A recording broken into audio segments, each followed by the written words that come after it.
안녕하세요. 열손가락입니다. 지난 영상에서는 제가 2년 정도 전기차를 타고 다니면서 느끼고 있는 전기차의 장점에 대해서 이야기를 했었는데요. 못 보신 분들을 위해 오른쪽 상단에 링크를 달아놓겠습니다. 장점이 있다면 당연히 단점도 있기 때문에 이번 영상에서는 전기차를 타면서 느끼고 있는 단점에 대해서 이야기해보도록 하겠습니다. 첫 번째, 영업용 차량이 너무 많다. 전기차가 대중화가 되는 과정에서 영업용 택시나 1톤 트럭들이 너무 많다고 느껴지는데요. 다 같은 차인데 영업용 전기차가 많은 게 무슨 단점이냐고 생각하실 수도 있는데, 이런 차들은 일반 승용으로 이용하는 차량들보다 주행거리가 길기 때문에 충전을 더욱 자주 하게 되는데요. 뉴스에서도 고속도로 충전소에 영업용 차량이 많아 승용차들이 충전에 어려움이 있다고 보도되고 있습니다. 앞서 이야기한 것처럼 영업용 차량이 주행을 더 많이 하기도 하고, 트럭 같은 경우 짐을 많이 싣고 계절에 따라 냉난방을 하게 되면 주행 가는 거리가 현저히 떨어지기 때문에 충전을 그만큼 자주 해야 됩니다. 그렇게 되다 보니 영업용 차들이 전기 충전기를 많이 차지하는 현상이 발생하고 승용차를 충전하는데 어려움을 겪게 됩니다. 제가 거주하는 곳에도 충전소가 있는데 충전기 자체도 적지만 밤에 와서 보면 일반 승용차들보다 영업용 택시나 트럭이 자리를 차지하고 있는 경우가 많아 가끔은 충전하는데 불편함이 있습니다. 물론 저는 충전을 안정적으로 할 수 있는 장소가 있어 조금 덜하긴 하지만 대부분 저와 같은 상황은 아닐 것이기 때문에 영업용 전기 차량이 많은 것은 전기 승용차를 끌고 다니는 사람들 입장에서는 좋지 않은 일입니다. 물론 전기버스같이 충전소가 정해져 있는 경우에는 해당 사항이 없습니다. 두 번째, 배터리 가격이 비싸다. 배터리가 비싸다는 이야기는 이전 영상에서도 잠깐 다루었는데요. 배터리가 비싸다 보니 공급 차량에 비해서 차량 가격이 몇 천만 원 비싸기 때문에 구매하는데 부담스러운 게 사실입니다. 국산 전기차 중 전기차 전용 플랫폼으로 출시된 기아의 EV6와 아이오닉 5를 보았을 때 전기차라는 특성 때문에 전장과 전폭 등 크기가 조금 더 크다고는 하지만 중형 차량인데요. 동급의 중형 승용이나 준중형 내연기관 SUV 차량의 가격을 보면 2천만 원 정도 차이가 있습니다. 이 가격 차이는 보조금 지원에 따라 줄어들기는 하지만 지자체마다 보조금 차이가 있고 매년 줄고 있기 때문에 보조금을 받는다 하더라도 가격 차이가 꽤 나는 편입니다. 이런 가격의 부담을 아는 지 최근에는 배터리 가격의 부담을 줄인 자동차들이 출시가 되고 있는데요. 배터리의 가격을 내려 차량 가격을 줄였지만 리튬이온 배터리가 아니기 때문에 주행거리가 줄어든다는 단점이 있습니다. 세 번째, 충전시설이 부족하다. 충전시설은 계속해서 늘리고 있고 주변을 돌아다니다 보면 비어있는 충전시설도 있는데 이게 무슨 말인가 싶으실 텐데요.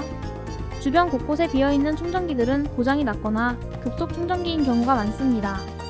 급속 충전은 완속 충전보다 충전 비용이 비싸기 때문에 급속 충전만을 이용한다고 하면 유지비가 증가하게 되어 전기차를 구매한 장점 중 하나인 유지비가 적게 든다는 이유가 퇴색됩니다. 내연기관 차량들과 다르게 주유소에서 기름을 넣는 게 아니고 충전을 해야 하는 전기차는 급할 때는 급속 충전을 이용하기도 하지만 대다수는 주행을 할 만큼 하고 밤에 와서 완속 충전으로 충전을 해놓고 다음날 다시 주행을 하게 됩니다.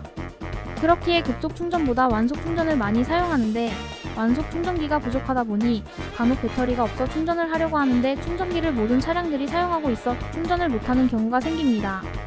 저의 경험으로는 처음 전기차를 구매했을 때는 이런 일이 적었는데 최근에는 전기차 수가 늘기도 했고 앞서 이야기한 것처럼 영업용 차량들이 많다 보니 요즘 들어서 완속 충전기가 부족하다라는 게 조금씩 실감이 됩니다.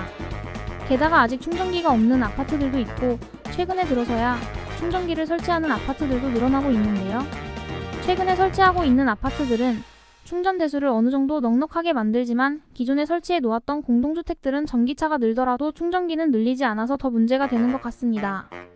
이 부분은 기존에 설치된 지역이라도 전기차의 현황을 파악해서 정부나 지자체가 관리를 해야겠지만 쉽지 않은 부분이라고도 생각합니다. 네 번째, 주행거리가 짧다. 저는 전기차를 구매할 때 주행거리도 고려를 했는데요. 그렇기 때문에 최소 400km 이상을 기준으로 보고 차량을 구매해 배터리가 넉넉한 롱레인지 모델로 구매를 했습니다.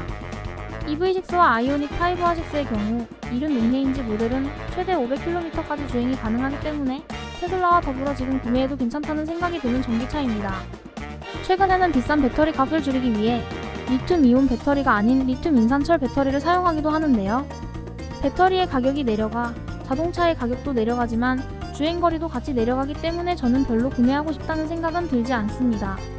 예로 테슬라의 모델 Y가 2022년까지는 리튬이온 배터리를 사용해 자동차 값이 9천만원에서 1억까지 가격이 형성되었는데 2023년부터 리튬 인산철 배터리를 사용해 1억 원에 가까웠던 자동차 가격이 5천만 원대로 내려가게 되었습니다. 주행거리는 이륜을 기준으로 500km에서 350km로 150km 정도 줄게 되었는데 물론 가격 하락이 크기 때문에 살만한 메리트가 있다고 생각하시는 분들도 계시겠지만 리튬 인산철을 사용한 모델 Y를 구매를 하려고 들어가서 옵션을 넣고 보면 주행거리가 줄은 것에 비해 배터리로 인한 가격 하락이 그렇게 크다는 느낌을 받기 어려울 것 같습니다. 그리고 리튬 인산철을 사용한 국산 자동차의 경우 레이 EV와 토레스 EVX가 있는데 레이의 경우 200km로 주행거리가 짧은데요. 물론 배터리 용량에 비례해서 저 정도면 잘 나오는 것이라고 하는데 뒤에서 언급하겠지만 전기차는 계절을 타기 때문에 200km를 주행한다면 저는 그냥 내연기관을 타는 게 낫다고 생각합니다. 그리고 토레스 EVX의 경우 배터리가 73.4kW로 큰 편이지만 저는 자동차는 한번 사면 오래 타는 편이라 그 회사를 믿고 사는 편이고 일반 내연기관보다도 기술력을 요구하는 게 전기차인데 KG 모빌리티라는 회사를 기아나 현대보다 신뢰하기는 어렵고 최근에 토레스 이슈가 좀 있는 것 같아서 별로 추천하고 싶지는 않습니다. 물론 토레스 주행거리가 433km로 명시되어 있는데 이 차도 이륜이기 때문에 배터리 용량에 비해서 주행거리가 긴 편은 아니라고 생각합니다. 실제로 전기차를 주행해보면 인터넷에서 검색했을 때의 주행거리보다 적게 나오는 경우가 있습니다. 5번째, 보조금 혜택이 줄고 있다. 2020년, 21년까지만 해도 지자체에 따라 보조금을 최대 1,600만원 이상 받을 수 있었습니다. 그래서 22년도에 전기차를 구매한 사람보다 21년에 구매한 사람이 더 저렴하게 구매를 했는데요. 제가 아는 지인도 테슬라 모델 3를 사는데 1,700만원가량 보조금을 받아서 당시 국산 전기차보다 저렴하게 구매했다고 했던 것이 기억납니다.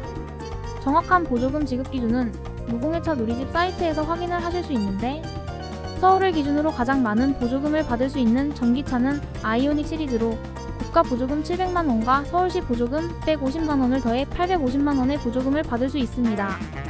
제가 구매할 때는 차량 가격을 기준으로만 보고 보조금을 지급했던 것 같은데 지금은 지급 기준이 세부화돼서 차량 가격의 배터리의 크기 및 구동 방식도 보는 것 같습니다.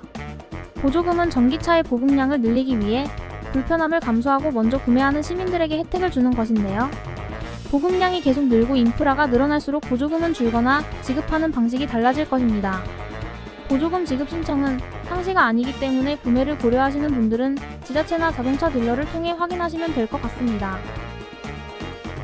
6번째, 전기차에 대한 시민의 인지도가 낮다. 충전 자리에 대한 시민의식이 아직 낮다는 생각이 드는데요. 제가 예전에 충전을 하려고 하는데 충전 자리에 그냥 주차를 하는 사람이 있었습니다. 그래서 제가 충전을 해야 한다. 내연기관차가 충전 주차 공간에 주차를 하게 되면 벌금을 물 수도 있다라고 이야기를 한 적이 있었는데 그 운전자가 버럭하며 그깟 벌금을 내겠다라고 하는 일이 있었습니다.